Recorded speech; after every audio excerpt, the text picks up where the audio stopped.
السلام عليكم ورحمة الله. السلام عليكم ورحمة الله.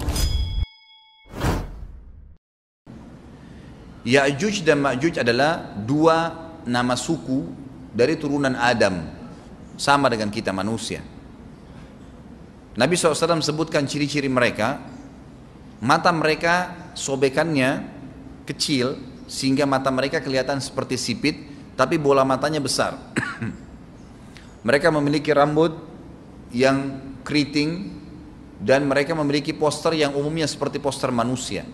Hanya saja mereka ini memang menjadi fitnah, tanda-tanda hari kiamat. Mereka tidak berbaur dengan manusia yang lain. Salah seorang di antara mereka tahu kalau dia akan mati kalau sudah memiliki anak 1000. Tidak ada pengikutnya dari manusia biasa.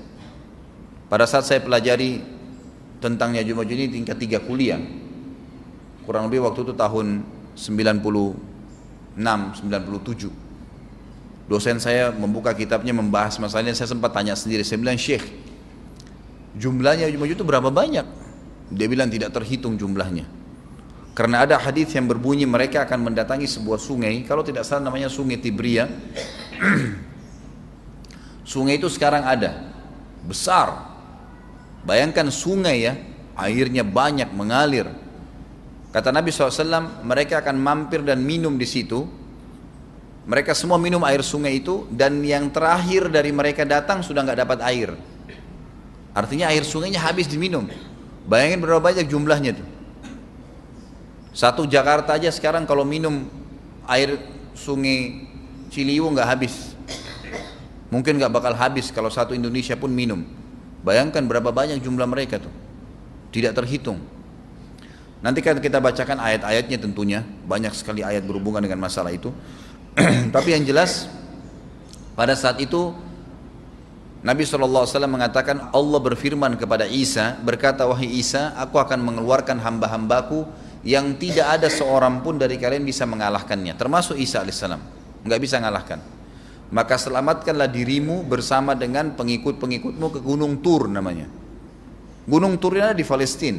Ya. Ini rata-rata nanti hari kiamat ini di Syam, banyak negeri Syam kita. Gitu kan? Maka Nabi Isa pun alaihissalam menyelamatkan diri dengan pengikutnya ke Gunung Tur yang diikuti sama orang-orang yang beriman. Lalu tentu yang bisa ikut yang terjangkau pada saat itu, karena dunia sangat luas. Maka yang tidak sempat ikut dengan Nabi Isa alaihissalam, mereka dibunuh oleh Ya'juj Ma'juj. Allah subhanahu wa ta'ala memberikan ciri khas mereka, artinya cirinya mereka ini, mereka dihimpit di sebuah gunung. Di surah Al-Kahfi dijelaskan oleh Dzulkarnain. Dzulkarnain khilaf antara ahli sejarah mengatakan dia nabi atau dia orang saleh. Tapi Allahu alam, saya cenderung dengan pendapat yang mengatakan dia adalah seorang nabi, karena Allah subhanahu wa ta'ala angkat ceritanya dalam Al-Quran. Dan Allah berikan dia banyak mukjizat. Di antaranya mukjizatnya adalah menahan Ya'juj Ma'juj waktu itu ingin membuat kerusakan di zamannya dia dulu. Jadi memang Ya'juj Ma'juj ini ciri khasnya, kata Nabi SAW, mereka memakan apa saja, batu. Kalau hewan-hewan itu kalah jengking sama ular, binatang-binatang buas, harimau, mereka makan semua. Jadi bukan seperti manusia normalnya. Mereka membunuh semua yang bukan seperti mereka. Mereka buat kerusakan. Sampai-sampai kata Nabi SAW, tidak ada yang bisa mengalahkan mereka, dan jumlah mereka sangat banyak. Salah seorang di antara mereka tahu dia akan mati kalau sudah punya 1000 anak dan tidak menikah dengan umumnya orang. 2 suku ini saja. Kata Nabi SAW dalam hadis Bukhari, kecelakaanlah bagi orang-orang yang ada di Jazirah Arab. Kemungkinan besar makna ini adalah tempat mereka dekat dengan Jazirah Arab. Sebagian, ada satu syekh dari Mesir, sekarang ada bukunya sama saya dan sudah terjemahan bahasa Indonesia, judulnya Ya'juj Ma'juj. Kalau Bapak Ibu mau beli bisa, ada judulnya Ya'juj Ma'juj, tapi saya lupa penerbitnya apa. Itu agak tebal, harganya mungkin sekitar 85.000 atau 100 ribuan lah maksimal. Itu khusus, dan beliau adakan penelitian, saya baca dan memang sangat konkret dan ilmiah. Beliau mendatangkan fakta kalau tempat Ya'juj Ma'juj yang disebutkan dalam Al-Quran itu ada di Cina, tembok Cina. Jadi seperti yang disebutkan dalam Al-Quran, 2 gunung yang disatukan, di antara celah gunung itu ditaruh tembaga-tembaga. Pernah pemerintah Cina mendapatkan ada celah dari tembok Cina itu yang bolong, waktu mereka mau tempel bolongan itu dengan batu tanah yang mereka biasa taruh sekarang, ternyata di dalamnya itu ada tembaga yang mengeras, dan seperti disebutkan dalam Al-Quran, di mana ya Zulkarnain mempertemukan antara besi-besi yang ditumpuk lalu dipanasi, dibakar sehingga menjadi meleleh, kemudian disirami lagi dengan timah yang meleleh juga dan dibiarkan kering sehingga menjadi tembok besi. Kata Nabi SAW, kecelakaan bagi orang-orang yang Jazirah Arab karena telah terbuka dari lubangnya Ya'juj Ma'juj sebesar ini. Udah kasih isyarat dengan jari ibu jari sama jari tengahnya. Artinya mereka sudah bisa melihat keluar. Tetapi kata Nabi SAW, setiap hari mereka terus menggali gunung itu, berusaha untuk keluar. Pada saat mereka tiba di malam hari, mereka capek, mereka mengatakan besok kita lanjutin. Mereka bangun besok pagi, gunungnya kembali utuh lagi. Sampai nanti waktu di mana Allah izinkan mereka keluar. Pada saat mereka keluar, maka mereka akan mulai membuat kerusakan. Ada di halaman 82 ya. Al-Anbiya 96 sampai 97 ayatnya. Ingatlah hingga apabila dibukakan tembok Ya'juj Ma'juj, bolong, jebol, dan mereka turun dengan cepat dari gunung-gunung itu, dari seluruh tempat yang tinggi. Kita tahu itu jaraknya berapa ratus kilometer, bahkan mungkin ribuan kalau nggak salah ya. Semuanya itu akan dipenuhi Ya'juj Ma'juj, dan telah dekatlah, kalau sudah terjadi itu, kedatangan janji yang benar, maksudnya hari kebangkitan. Maka tiba-tiba terbelalaklah mata orang-orang kafir. Mereka berkata, aduhai celaka kami, sesungguhnya kami dalam kelalaian tentang ini, bahkan kami adalah orang-orang yang zalim. Kenapa? Karena Ya'juj Ma'juj tidak lihat apakah kafir atau beriman. Mereka tidak butuh, bukan seperti Dajjal ya. Dajjal butuh jadi pengikutnya, oke, aman. Ini enggak, siapa saja ditemuin dibunuh. Dia enggak pandang, enggak mau tanya kamu dari suku mana, kamu agama apa, tidak dipandang. Orang-orang muslim pada saat itu, orang-orang muslim pada saat itu yang ikut dengan Nabi Isa AS berhasil selamat. Walaupun pada saat itu di muka bumi umumnya orang sudah beriman.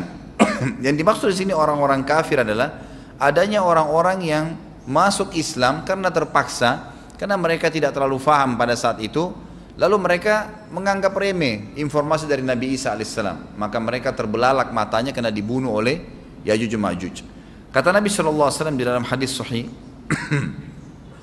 riwayat Imam Bukhari, bahwasanya Ya'juj Ma'juj akan membunuh siapapun yang mereka temui. Bahkan pada saat mereka sudah merasa menguasai bumi, mereka melepaskan anak-anak panah mereka ke langit, lalu Allah menurunkan anak-anak panah mereka sebagai fitnah dipenuhi dengan darah. Maka mereka berkata, kami telah membunuh semua yang ada di bumi dan semua yang ada di langit. Maka sebagai penutup dalam bahasan itu kata Nabi SAW, Allah lalu mengizinkan Isa untuk berdoa kepada Allah agar memusnahkan mereka. Maka Isa alaihissalam pun akhirnya berdoa, meminta kepada Allah subhanahu wa ta'ala agar mereka semua dimusnahkan. Maka pada saat itu pun Allah subhanahu wa ta'ala menurunkan kepada mereka hama. Sebagian hadis menyebutkan serangga kecil seperti cacing, banyak sekali, yang menimpa tubuh-tubuh mereka, setiap orang satu, dan itu membuat mereka mati. Membuat mereka mati, dan mereka mati seketika semuanya. Jadi secara bersamaan semuanya meninggal. Allahu a'lam waktu itu berapa ratus juta jumlah orang Ya'juj Ma'juj pada saat itu, tapi semuanya akan mati, dan seluruh muka bumi dipenuhi dengan jasad mereka. Setelah itu Nabi Isa alaihissalam pun berdoa kepada Allah subhanahu wa ta'ala agar menghilangkan jasad-jasad mereka yang baunya sudah luar biasa waktu saat itu disebutkan dalam hadis. Maka Allah subhanahu wa ta'ala mengabulkan dan mengutus dari arah barat burung-burung yang lehernya panjang dan pelatuk mulutnya besar, yang memegang setiap jasad Ya'juj diambil, diangkat, setiap orang satu burung. Bayangkan berapa banyak miliaran burung pada saat itu. Kita nggak tahu bagaimana, Allahu a'lam, tapi ini wahyu, penyampaian informasi yang pasti. Diambil, kemudian jasad-jasad mereka dilempar ke lautan. Lalu Allah subhanahu wa ta'ala turunkan hujan. Pada saat turun hujan, maka hujan tersebut membersihkan semua bekas-bekas mereka, kotoran mereka, darahnya segala bersih. Maka bumi kembali subur lagi. Tapi tidak disebutkan berhubungan dengan masalah ini berapa lamakah kejadian tersebut terjadi. Kemudian setelah itu Isa alaihissalam memimpin lagi di muka bumi sampai beliau meninggal. Setelah Isa alaihissalam meninggal, kembali lagi sebagian besar manusia berbuat kekufuran. Kembali manusia berbuat kekufuran. Mereka kembali lalai, nggak ada lagi pemimpinnya karena terlalu banyak orang pada saat itu, maka ada yang kufur lagi.